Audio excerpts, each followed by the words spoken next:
Hope and handles. And hope is, it's going to be okay. I've been here before, or we've seen all this before. We're going to eventually get to the promised land. It's going to look like this. And here's what I need you to do right now to move us towards that. Okay. Because when people feel anxiety, the natural reaction is, I want to go do something to make this feeling go away. Give them something to do.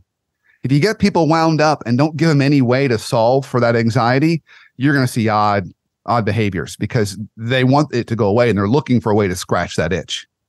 So Jim Fowler was brilliant. He said, give them hope, but also give them handles. Tell them what they need to do.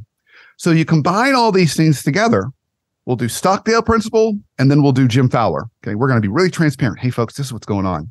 I know it looks really, really dire, and in many cases, it probably is. And if you're worried or concerned about that, I am too. But I know, and I have confidence in, 3 years from now, it's going to be a different story. I know how this is going to play out, and we're going to be in such a better place. But the next 3 years are going to be a little rough. So here's what we need to do over the next 3 years to really steady the ship, care for ourselves, and be ready when we get to that promised land.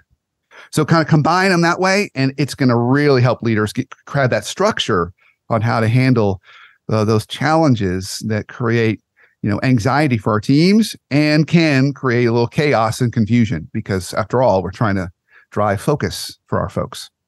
Yeah, I love those points. And I feel like that's super encouraging for leaders right now.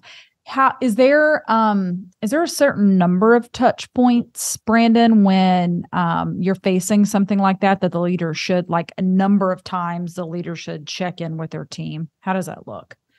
Yeah, it's a really good question. So I would say first, let's make sure there's two kind of situations we could find ourselves. Normal times where check-ins are good, not necessary, and you can kind of use your own best judgment on how often you need to do that. Regular communication is always good. So we want a rhythm. When I say regular communication, I'm saying a rhythm. Once a month, once a week. But people know it's predictable. Okay, predictability is really important for leaders. If you're in states of turmoil or transformation, we want to increase that number to either 2 or 3x. So we're trying to take our organization through an acquisition, or we're putting in a new technology, or we're pivoting markets, whatever it happens to be. Okay, in those cases, we want to do 2 or 3x. So we want to increase the number of communications and check-ins. So it might be a combination of a weekly communication and a weekly check-in. That wouldn't necessarily be overkill if you're in one of those situations. But again, in either case, consistency and a rhythm is key. Make it predictable because they're in a world that's not predictable.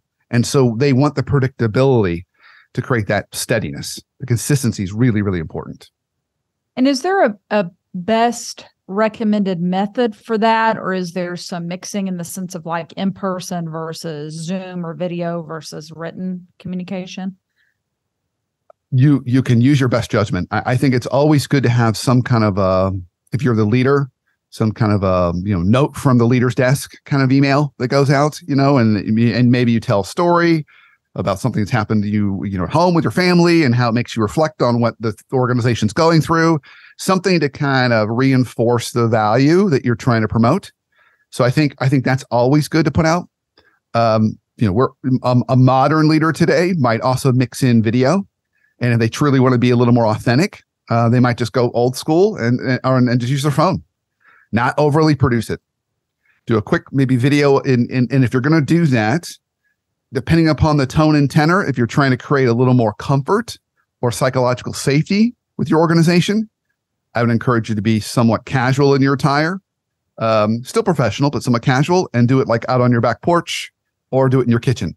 Kitchens are great for bringing people in. It's a great spot if you're trying to create a little more of a connectivity. It's kind of the modern version of the old school fireside chat when presidents used to do that on the radio. It's kind of this, I'm sitting in your living room. Well, this is going to be the more modern version. We're sitting in here's her kitchen.